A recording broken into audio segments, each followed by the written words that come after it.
Capítulo 7. La política. Se nos ha programado para ser ambiciosos, y en eso consiste la política. No solo afecta al mundo de la política, sino que infecta tu vida día a día. Hasta el niño pequeño sonríe a la madre, al padre, pero es una sonrisa fingida, falsa, sin profundidad. Siempre que sonríe, el niño sabe que tendrá una recompensa. Ya ha aprendido la primera norma del político, está todavía en la cuna y ya le habéis enseñado lo básico de la política. Por política hay que entender otras cosas, no solo la política como tal. Cuando alguien se mete en un juego de poder, solo también es política. Da igual que esté relacionado con el Estado, el gobierno y asuntos parecidos. Para mí, la palabra política abarca mucho más de lo que se suele pensar. El hombre lleva intentando una estrategia política con la mujer durante toda la historia de la humanidad, que ella es inferior a él y la ha convencido. Existen razones para que la mujer esté indefensa y tenga que someterse a esta idea tan absurda como fea. La mujer no es inferior al hombre ni tampoco superior. Son dos categorías humanas diferentes que no pueden compararse. La comparación misma es absurda y si empezamos a comparar, surgirán los problemas. ¿Por qué se ha proclamado la inferioridad de la mujer en el mundo entero? Porque era la única manera de dominarla, de esclavizarla. Resultaba más fácil.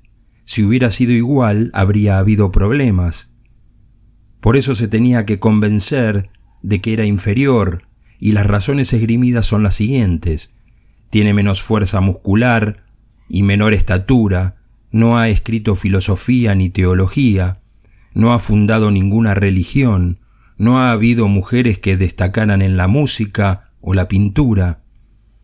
Todo eso demuestra que no tiene suficiente inteligencia, que no es intelectual, que no le interesan los asuntos más elevados de la vida, que sus intereses son muy limitados, que solo sirve para ser ama de casa. Claro, si se plantea así la comparación con tanta astucia, se convence fácilmente a la mujer de su inferioridad. También habría que comparar otras cosas. Una mujer puede dar a luz, mientras que un hombre no.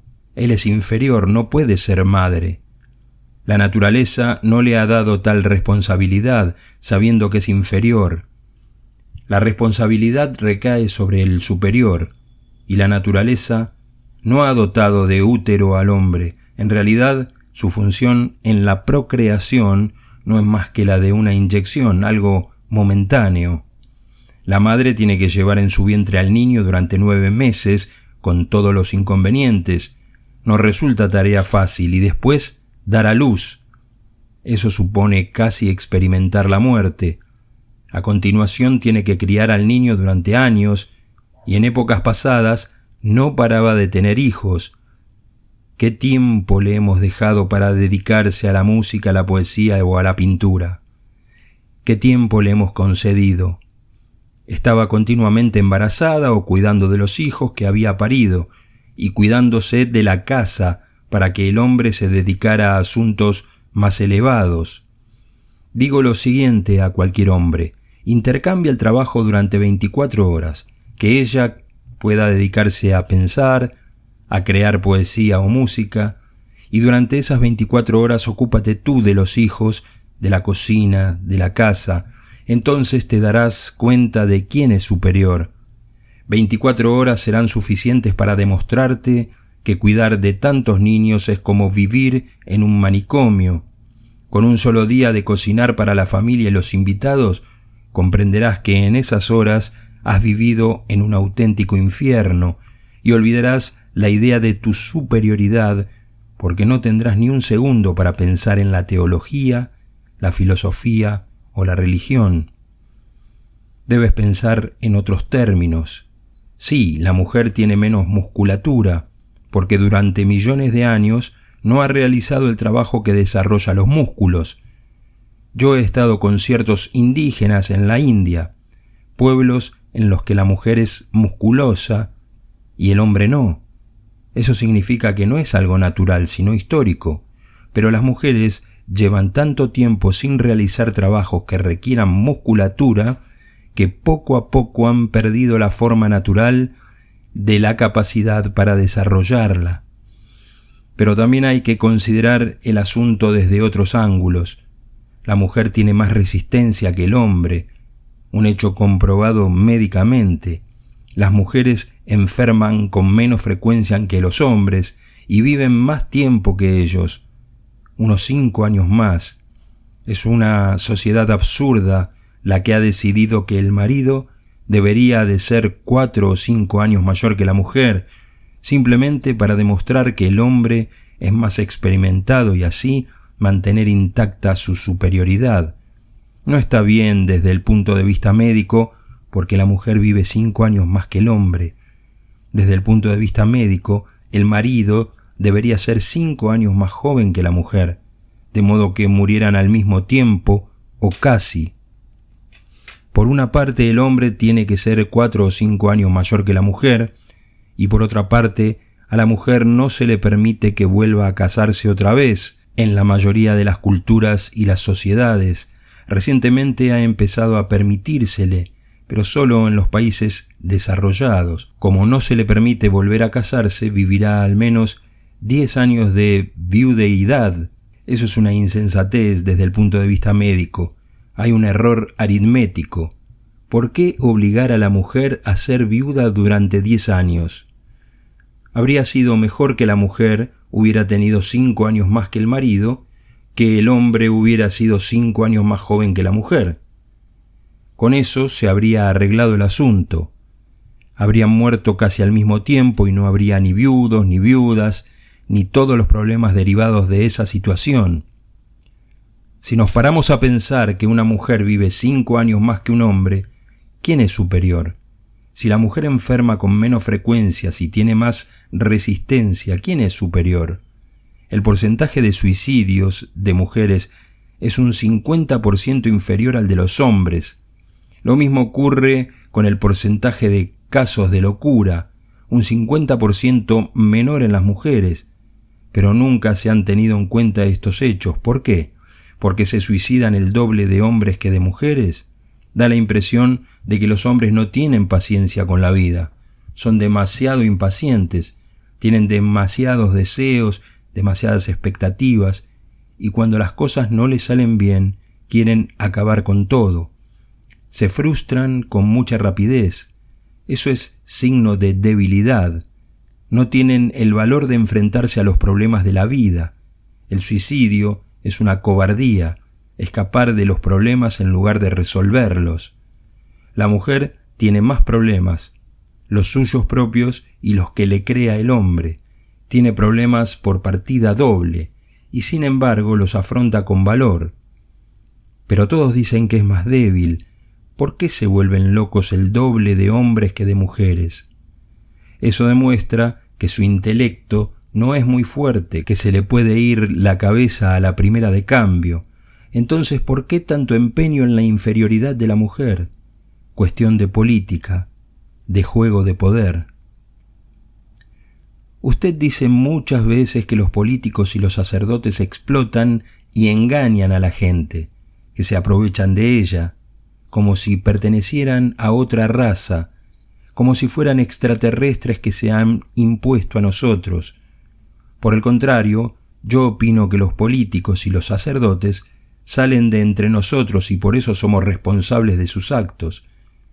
Quejarse de ellos es como quejarnos de nosotros mismos.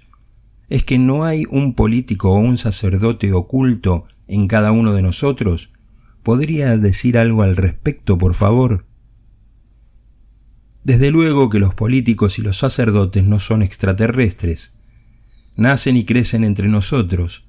También nosotros tenemos el mismo deseo de poder, la misma ambición de ser más santos, más piadosos que los demás. Pero en cuanto a esos deseos y ambiciones, ellos son quienes más éxito tienen. Y desde luego que nosotros somos responsables, pero es un círculo vicioso, porque no somos nosotros los únicos responsables. Los políticos y los sacerdotes que triunfan inculcan en las nuevas generaciones esas mismas ambiciones, construyen la sociedad, influyen en la mentalidad de todos, condicionándola. También ellos son responsables y más que la gente normal y corriente, porque esas personas normales y corrientes son las víctimas de todas las ideas que se les imponen. Un niño llega al mundo sin ninguna ambición, sin deseo de poder, sin la idea de que es mejor, más santo, superior. Naturalmente, él no puede ser responsable de nada. Quienes lo echan a perder son quienes lo educan, los padres, la sociedad, el sistema educativo, los políticos, los sacerdotes, toda esa tropa. Y cuando le llegue el turno, también él echará a perder a otros. Es un círculo vicioso. Pero ¿dónde romperlo? Culpo a sacerdotes y políticos porque es ahí donde puede romperse el círculo vicioso. Culpar a los niños recién llegados al mundo no serviría de nada, como tampoco serviría de nada culpar a las masas, porque ya están programadas y explotadas. Sufren, son desdichadas, pero no hay nada que las despierte. Están profundamente dormidas. Nuestras críticas deberían centrarse en quienes ostentan el poder, porque únicamente ellos pueden contaminar a las generaciones futuras. Si pudiéramos impedir que actuaran así, surgiría un nuevo ser humano. Yo sé que todo el mundo es responsable, que pase lo que pase de una forma u otra, todo el mundo tiene algo que ver con el asunto, pero lo importante para mí es a quién atacar para evitar ese círculo vicioso de la nueva generación. La humanidad lleva siglos dándole vueltas a lo mismo, y por eso no culpo a las masas, ni a ti en concreto. Sí culpo a quienes ahora ocupan cierta posición y si pudieran relajarse un poco, olvidarse un poco de sus intereses y fijarse en esa humanidad suficiente y sufriente, podría producirse una transformación y romperse el círculo vicioso. Por eso me cebo en los políticos y los sacerdotes. Sé que todo el mundo es responsable, pero no todo el mundo tiene el poder suficiente para romper el círculo vicioso. Por eso ataco constantemente a sacerdotes y políticos, y no resulta que ahora me tengan miedo. A lo mejor nunca le habían tenido miedo a nadie. No me quieren en ningún país del mundo. Los sacerdotes están detrás de los políticos que dictan las leyes y las normas y quieren prohibir mi entrada en sus países. Nuestra comuna de Estados Unidos fue destruida por los políticos, pero tras los políticos estaban los cristianos fundamentalistas, el grupo más ortodoxo de sacerdotes cristianos.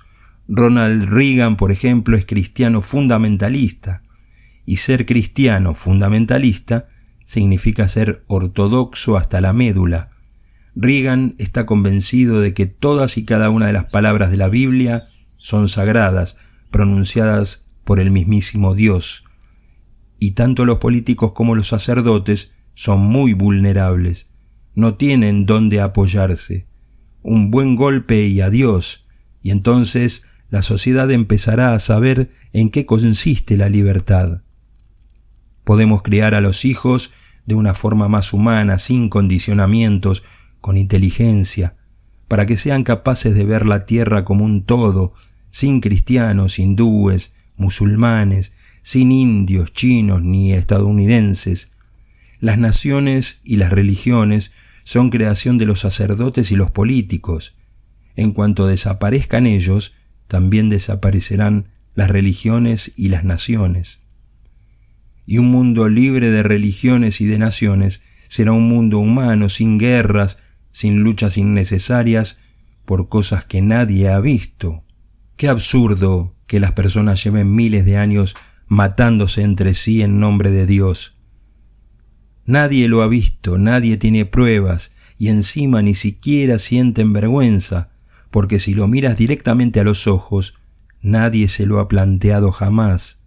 Sin embargo, emprenden cruzadas, yihads, guerras de religión, destruyen a cuantos no creen en su dogma, porque su dogma es divino y todos los demás son creación del diablo. Intentan servir a la humanidad matando a las personas. Su intención consiste en liberar a las personas de las garras del diablo. Pero lo más curioso es que toda religión piensa que las demás religiones son creaciones del diablo y por eso continúa la lucha. Los políticos libran una guerra tras otra. ¿Para qué? La tierra no tiene fronteras, pero ellos idean mapas y delimitan fronteras. Uno de mis profesores era un hombre muy inteligente. Un día nos trajo a clase unos trozos de cartón. Había cortado el mapamundi en trocitos, los puso sobre la mesa y nos dijo: a ver, ¿quién puede ordenarlo? Lo intentaron muchos alumnos, pero no lo consiguieron. Al ver que todos los demás no les salía bien y que no conseguían ensamblar el mapamundi, miró una pieza por el revés, dio la vuelta a todas las demás y descubrió la figura de un hombre, la ordenó, algo que le resultó muy fácil, y así encontró la clave. Por un lado estaba ordenando el hombre y por otro lado el mundo. Quizás ocurra lo mismo con el mundo real. Si podemos ordenar al hombre, también quedará ordenado el mundo.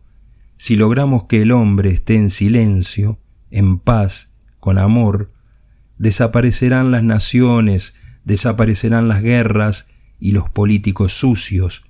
Y hay que recordar que toda política es sucia. No hay ninguna limpia. Pero hemos de atacar a quienes ostentan el poder. Atacar a la persona normal y corriente no servirá de nada porque no tiene poder. Es una víctima. Incluso si la cambiamos, no supondrá un gran cambio, pero si destruimos la conspiración entre religión y política, entre sacerdotes y políticos, se producirá un gran cambio, una revolución, la única revolución necesaria y que aún no ha tenido lugar. ¿Qué opina de la política? ¿Tengo que opinar? Pues la maldigo. Es la gran calamidad que nos ha hecho vivir siglos de sufrimiento.